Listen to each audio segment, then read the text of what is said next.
Hello, it is I, Dr. Brian Lorgon 111, and welcome back to Full Boar. I decided I wanted to do a wrap-up episode. I don't want to play everything through to completion, but there's a few still things I want to talk about, and a couple loose ends that I think people will be frustrated if I don't wrap up. So let's get back into the game, see where it starts me. Oh, I'm not in control right now. This is a cutscene. At Journey's End. Hildy. Frederick. Is she taking a nap inside all the gems? You've been gone for days. I guess you must have really stolen all Mr. GB's treasure. I mean, here it all is. Oh, Frederick was snapping the gems. Sorry. I never thought of you as smart enough to be a real suspect. I guess I was wrong, because I caught you red-hooved now. Ha! Look on your face. Don't worry, it's plain as mud those bogey bears swiped these gems. I see. Okay, so she knows what actually happened. She's just teasing me. You're a stand-up boar, you know, rescuing our miners and our lost gems. Still, I suspect Golenberthy's plans are on charging you interest all the same. Maybe we should keep these gems a secret to everybody. I feel like we've earned them. Well, Frederick, I guess I'll see you around. Thanks for everything. Where are we? I was thinking this is the vault. This is not the vault. This is like secret hideout or something? Yeah, where am I? This must be the actual Bogey Boar's secret hideout. That is located where? Am I on a map? I am on a map. It's inside the containment unit at Journey's End. Interesting. Okay. It looks just like GB's vault. But instead it's here. So where does this come out? Oh! It comes out where I've defeated the final boss. Okay. Okay, this time I've gone back to GB's vault. Matheson is here? Grayson. Hey Frederick, Dean sent me up here to check in the vault. How goes returning our heart-sought treasure? I think I've already read this. So basically it's like a progress update on how many gems you've got. So that's cool. And I think I already talked to GB as well. So the place I want to go actually is kind of twofold out here. So I did read up on some of the puzzles I didn't solve. In particular, well, I guess in terms of ordering, actually it'll make sense to do one out here that I got a hint on. So these things. I stomped and it turned on a light. And it's the case that all of these have had like little Tetris piece kind of shapes above them. This one's just vertical. I got a hint that the Tetris pieces are meaningful. And so if there's different shapes, if this one, everything's in the middle column, does that mean I just need to stomp 4 times in the middle column?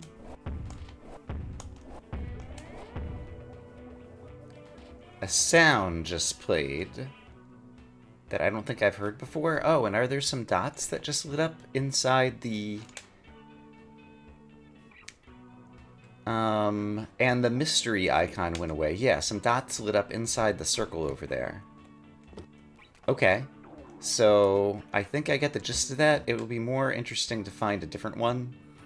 So we'll come back to that in a moment.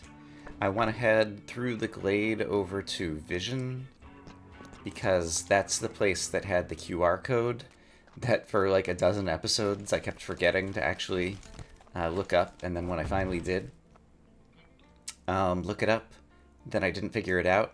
And in retrospect, this is one that I just know the answer to. I mean, it just requires the right insight, and I didn't have the right insight, but looking back, it's pretty obvious. So let's go ahead and do that.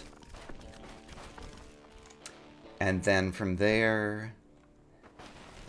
Okay, so there's this red light here, and I guess, I don't remember if I knew it at the time, but these are stomp icons, and the clue looked like stomping hooves with LR, LR, LLLR. So I guess I need to stomp left, stomp right, stomp left, stomp right. Oh, some lights come on, and then left, left, left, right, and more lights come on, and I hold up a hat. And if we take a look in my inventory, if I find the correct button for my inventory, truncated cone hat, the fashionable choice for when you need to think outside the box. And so I believe this is a reference to Fez, because it's a Fez hat.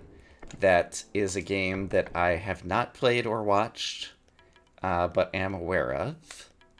And so there we go. I got the Fez.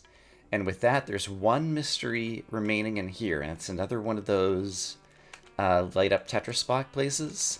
So I'm going to make my way over to introspection, and we'll take a look at that. Actually, I was making my way a different way, and I ran into Grayson. Ah, back to the warm and welcoming Earth. Thanks for all the help, Frederick. Things are really buzzing now that the team is back to work. I have some big plans these days. We're trying to expand and deep delve again, safely this time. Alright, and so yeah, once again you have kind of 3 lines of dialogue, and then you cycle around. That's fine. So there's actually multiple question marks when I was rechecking my map, and one of them is in For the Finish, which we can get to through Hildy's hideout over here, and Hildy is here. But if I talk to her, is she going to want to race me? Are you inquiring about a challenge? I'm game. I am not. Because I can just skip over here. Oh, can I not skip over here? So there... And I can't even move the camera over there. Okay, I guess I do have to race her. Oh! And do we both just go that way to get started? I want to get to For the Finish, because that's another place where there's a question mark. I still don't care about winning the race. It's probably possible. I do know a whole lot more about my moveset now. But this is still something that does not concern or interest me. So we'll just take it nice and casual. And we get done with our digging. We'll get done with our digging. So I presume I can go this way. Can't go out to the right. And then from here I can stomp. So one of the things I want to talk about in this tile set and lighting, I find it relatively easy to read the various types of blocks. There's dirt, there's that gravel stuff that all just broke away, there's sand that's yellow. I don't think there's any of the regrowable blocks around here. Here's some gravel again, or whatever. Or I'm choosing to call it gravel, like I don't know if these blocks have names. Oops, I've gone the wrong way. However, in different tile sets, they sometimes look different. And I found that difficult to my eyes to kind of like discern which blocks were which in certain cases. And also the lighting especially. There were many rooms that were dark or that had different colored lighting and different bits of lighting, which make the game look kind of cool, but I found made parsing the puzzle elements very difficult. And while sometimes that was used to kind of hide secrets, and a lot of times also they used the camera to hide secrets in terms of it being, you know, until you walked off the right-hand side of the screen, you didn't realize that there was somewhere to go off the right-hand side of the screen because the camera didn't move with you. That, I think, is okay for hiding secrets, and where you just, like, had to dig into random walls to find secrets is kind of like a typical Metroidvania trope. But the lighting and the darkness I really didn't care for. But that's the case in many games. I'm just never a fan of darkness mechanics. It tends to be. I don't mind line of sight ones, but when it's just like general darkness and poor lighting, that I don't like. Still can't keep up, huh? If you want to try to best me, find me in the hideout and we'll race. Okay. That says it brings me back to the digs. I thought it was going to bring me to oh, this is For the Finish.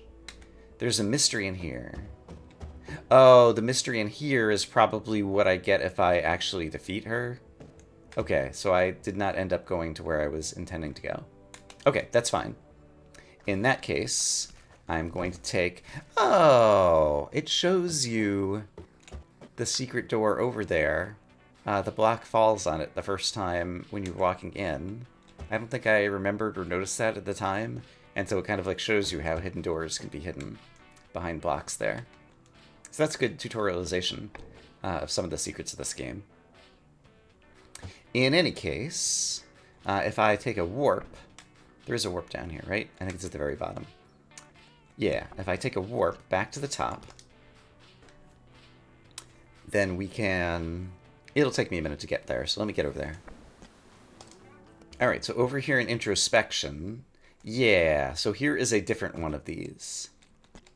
So, the Tetris piece, I wonder if I just read it like top to bottom, left to right, in which case I would stomp here, here, here, here, here, here.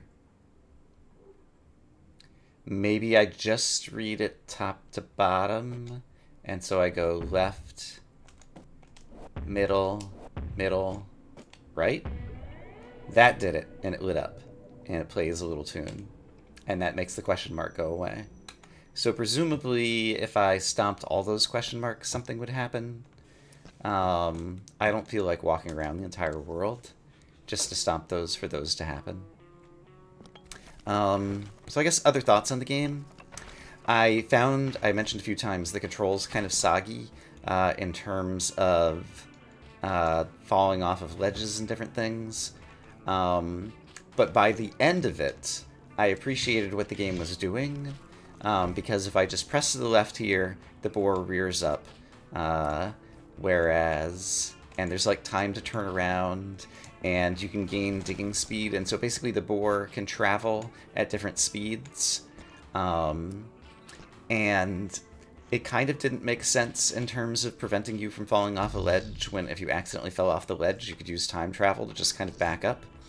But then when we had Buta, the mirror dark boar or whatever, and we had puzzles involving you controlling both of them at the same time, then all of a sudden it was an interesting mechanic and made sense, because you could move the two players out of sync by having one of them try to fall off a ledge when the other doesn't, for example. And so I think if there had been more of those puzzles, and they had been earlier in the game, that would have made more sense. Kind of on a related note, the way that backing up works with your kind of like time travel thing, there's like a few different places that you can back up, and it's never clear exactly when it is. It tends to be like one or two interesting steps back from where you are now, and then like a few more steps back, and then even more steps back, and then back toward the last checkpoint or something. Or you can go all the way back to the last checkpoint. But the number of steps is always kind of different, and it's also often the case that like if you back up two and then try to back up again, you'll end up with different backup sets. And so I think I get the gist of the design challenges of like time travel, and they couldn't just make it steps or blocks, because the boar can travel at different speeds and can rear up and can be in the middle of different falling animations, and blocks take a few seconds to fall out of the air. And so the time increments in this game don't lend itself to just backing up in terms of time increments without having it be like, I want to back up 400 time increments, which is only like 5 seconds ago, which would have been a weird interface to do. But at the same time, there were a lot of times where I accidentally backed up too far, or couldn't back up to just when I wanted to, and so I feel like they could have done it differently. It worked out okay, but I wonder if they could have done that design interface and mechanic a little bit differently in terms of the time travel. And then I appreciated the lore of the game, but I didn't really go back and try to reread any of it. And so I think I'm going to take a moment now to go and reread any of it and see if I get any more of the story. So I'll be back. I think these are perhaps in like chronological order, so I'm going to reread these. Alright, I just reread through all of this. It's hard to summarize. There definitely are threads of the story told from 2 or 3 different perspectives, possibly even 4 actually. But I don't have a good summary, and I don't know how many pieces of the history I'm missing, and I don't have plans to, you know, go and try to find any of the remaining ones. So I think I'm just at the end of this video, I'm going to have all the history going by a little bit slower on the screen. That'll make it easier for people to pause each one if they want to reread the entire thing. So the end of this video will just be a few minutes of me going through as I was kind of eyeballing the text.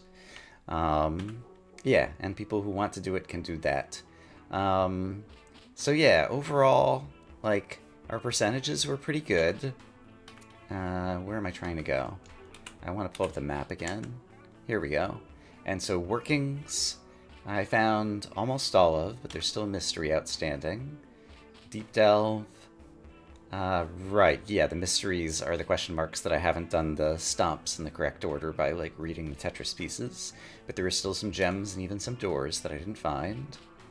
Budevi found all the doors in the lore, and got almost all the gems, and the ones I didn't get in there I think were just extremely difficult.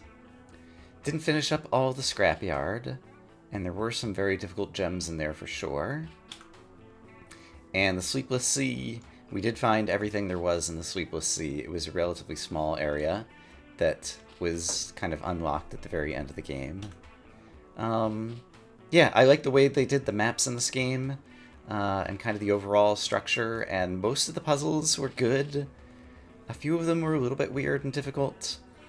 I surprisingly, I guess due to the time travel-y aspect, didn't mind the dexterity puzzles, because it basically meant anytime you kind of fumbled your fingers and did the wrong thing, you could always just kind of back up to some moment a little bit earlier and retry it. And so that worked out, but there weren't that many kind of like dexterity puzzles. Most of it was kind of puzzles that you weren't solving on much of a timer, except for the cases where you needed to kind of like keep something balanced on your head for a moment while you went to dig another block like off to the side so that you were able to do the correct thing. But there weren't too many places along those lines that made things difficult. And I didn't mind playing on a controller, although there were a few places where I did switch to a keyboard just to get very precise inputs, especially when I was trying to hop diagonally versus just move to left and right, because it's easy on a D-pad to accidentally press diagonally. I've kind of rambled on about different parts of the game. Overall, I enjoyed the game. I like the concept of this game. There's lots of exploring. There's lots of lore to kind of an interesting, weird story. And a lot of push-block puzzles. And those are things that I liked. And we got to play with adorable boars who had cute animations as well. So that part's very fun. So in any case, I'm going to go ahead and call it done with the game. Like I said, at the end, there will be some of me going through the lore. So if you want to reread it yourself, you may. But I'm going to say I hope, as always, that you all are having a great day. And I will see you again soon in the future with a new game. For now, bye-bye.